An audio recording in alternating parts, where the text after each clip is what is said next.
Hello students, आज हम लोग पढ़ेंगे कैपेसिटेंस ऑफ सिलेंड्रिकल कैपेसिटर। देखिए, कैपेसिटर्स कई टाइप के होते हैं, स्फेरिकल होते हैं, स्फेरिकल सेल होते हैं, लेकिन उनमें से जो सबसे ज़्यादा इंपॉर्टेंट है वो है सिलेंड्रिकल कैपेसिटर।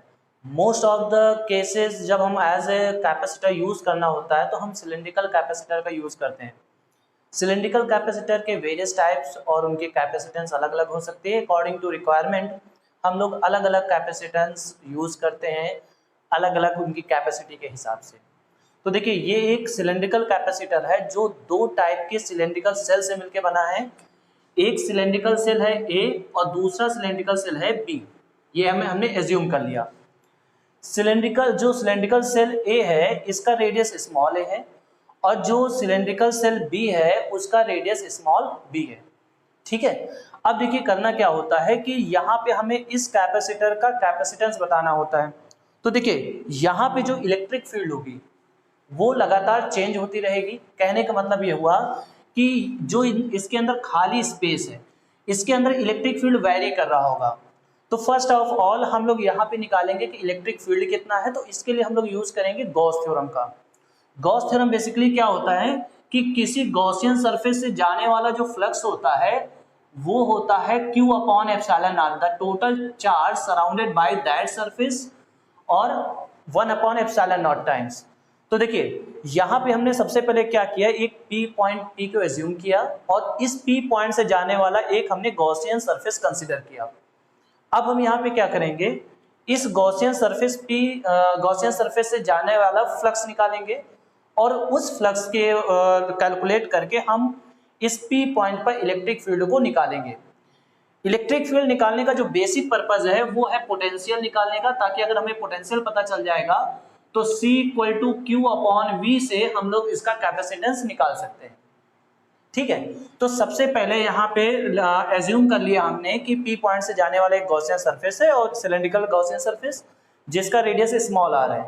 तो यहाँ पे देखिए, अगर हम फ्लक्स निकालेंगे, ठीक है, फ्लक्स थ्रू गॉसियन सरफेस, अगर हम यहाँ पे निकालें फ्लक्स थ्रू गॉसियन सरफेस, तो ये फाई ई जो होगा वो होगा E into area of Gaussian surface, E into area of Gaussian surface. Suppose that अगर इस सिलेंड्रिकल कैपेसिटर की जो लेंथ है वो स्मॉल l है, तो सोचो ये जो अंदर हमने सिलेंड्रिकल गॉसियन सरफेस बनाया है इसका जो एरिया होगा वो एरिया होगा 2πrl, जो इसका कर्व सरफेस एरिया होगा। हालांकि इनमें तीन सरफेस होंगे, एक ऊपर फ्लैट सरफेस, एक नीचे फ्लैट सरफेस और एक ये curve surface. But flat surface से कोई भी फ्लक्स पास नहीं होगा, जो भी फ्लक्स पास होगा वो इसी कर्व सरफेस से पास होगा। ठीक है। ये आप पुराने वीडियो में देख सकते हो जहां पे बताया गया था कि इनफाइनाइट लीनियर चार्ज की वजह से इलेक्ट्रिक फील्ड निकाला, तो सिमिलर वे बिल्कुल यहाँ पर है। अब ये Q अपॉन ये यहाँ से आ गया 2πrl इंटू E, ये क्या है, ये आया फाई ई। लेकिन गॉस थ्योरम के हिसाब से phi Q upon epsilon naught के बराबर होता है। तो जब हम इसको यहाँ इसके बराबर करेंगे तो यहां से आ जाएगा E = 1 upon 2πε0 Q upon L into R, ये आ जाएगा इलेक्ट्रिक फील्ड। ठीक है। अब इलेक्ट्रिक फील्ड से हम क्या करेंगे, पोटेंशियल निकालेंगे। तो पोटेंशियल E = होता है माइनस का dV अपॉन dr। तो यहाँ पे हम माइनस नहीं लेंगे क्योंकि माइनस केवल ये बताता है कि जैसे जैसे हम आगे बढ़ते हैं इलेक्ट्रिक फील्ड के डायरेक्शन में पोटेंशियल ड्रॉप होता चला जाता है। अब देखिए, यहाँ पे dV जो होगा वो होगा E dr। अब यहां से V E की वैल्यू क्या है, तो E की वैल्यू है 1 upon 2πε0 Q upon L into 1 upon R dr। ये क्या है, dV के बराबर। क्लियर है। अब यहाँ पे क्या करेंगे, इसको इंटीग्रेट करेंगे। तो इंटीग्रेट करने पे आएगा dV = 1 upon 2πε0 Q upon L, और इंटीग्रेशन सपोज दैट ये 0 से लेके V तक है और यहाँ पे इसका रेडियस, तो बताओ इसका रेडियस क्या हाथ से कहाँ तक है। ये जो P पॉइंट है वो यहां से लेकर के यहां तक वेरी कर सकता है, यानी A से लेके B तक जा सकता है। तो लिमिट लगेगी A से लेके B तक इंटू dr। क्लियर है। अब यहाँ पे जो ये 1/r का इंटीग्रेशन होता है, तो 1/r का इंटीग्रेशन क्या होता है, log r। तो यहां से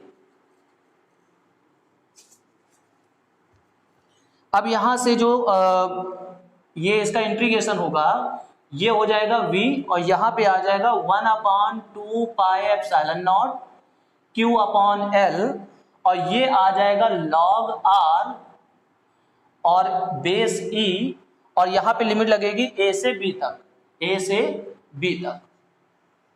क्लियर है, इतनी बात समझ में आ गई। अब देखिए यहाँ पे पहले अपर लिमिट लगाएंगे, बाद में लोअर लिमिट लगाएंगे। तो जब अपर लिमिट लगाएंगे तो ये आएगा 1/2 pi epsilon not q upon l।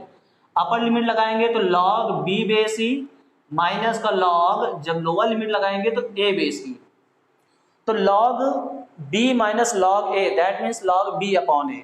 तो यहां से v जो आया है वो आया है 1/2 pi epsilon not q upon l, और यहां पे आ जाएगा log b upon a base e। सो हमें यहां से पोटेंशियल मिल चुका है। अब हम पोटेंशियल का formula C equal to Q upon V में रख करके वैल्यू निकाल लेंगे इसका। तो अब यहाँ पे देखिए कि V की वैल्यू, पोटेंशियल की वैल्यू निकल चुकी है। अब इसी पोटेंशियल की वैल्यू हम लोग C के फार्मूले में रखेंगे। तो जो कैपेसिटेंस होगा, तो C का जो फार्मूला होता है, C इक्वल टू होता है Q अपॉन V। सो यहाँ से आ जाएगा Q अपॉन V, V की जगह पे क्या रखेंगे, 1/2 pi epsilon not Q upon L log b upon a base e। तो देखिए Q से Q कैंसिल आउट, तो फाइनली C इक्वल टू क्या आ जाएगा, 2 pi epsilon not L upon log b base a base e। तो देखिए ये जो फार्मूला आया है ये log के बेस e पर आया है। जनरली होता क्या है कि हम लोग यहाँ पे जो भी log की वैल्यू यूज करते हैं, जैसे log 10 की वैल्यू 1 हो गई, या जो भी log टेबल गिवन होता है उसमें जो log की वैल्यू होती है वो बेस 10 पर होती है, बट इंटीग्रेशन से यहाँ जो log आता है वो बेस e का होता है। तो इसके लिए हम लोग क्या करेंगे, इसको log e को log 10 बेस में बदलने के लिए 2.303 से मल्टीप्लाई कर देंगे।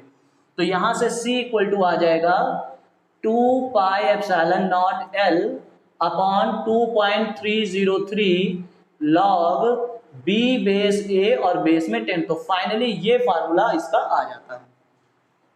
तो आई होप आपको ये पूरी बात समझ में आ गई होगी। देखिए करना क्या है, कैपेसिटर जब भी निकालना होगा कैपेसिटेंस सिलेंड्रिकल कैपेसिटर का, तो सबसे पहले हम क्या करेंगे, इलेक्ट्रिक फील्ड निकालेंगे। इलेक्ट्रिक फील्ड इसलिए निकालेंगे ताकि हम पोटेंशियल निकाल सकें इस फार्मूले से, ठीक है। तो यहाँ पे पोटेंशियल, इलेक्ट्रिक फील्ड निकालने के लिए हम लोग गॉसियन सरफेस को कंसिडर करेंगे, क्योंकि गॉसियन सरफेस का मेन एप्लीकेशन ही यही है कि हम इस जो थ्योरम है गॉस थ्योरम, इसके थ्रू हम किसी भी चार्ज बॉडी की वजह से किसी भी पॉइंट पर इलेक्ट्रिक फील्ड को पता कर सकते हैं। आई होप आपको ये पूरा समझ में आ गया होगा। अगर अच्छा लगे तो शेयर करना सबके साथ।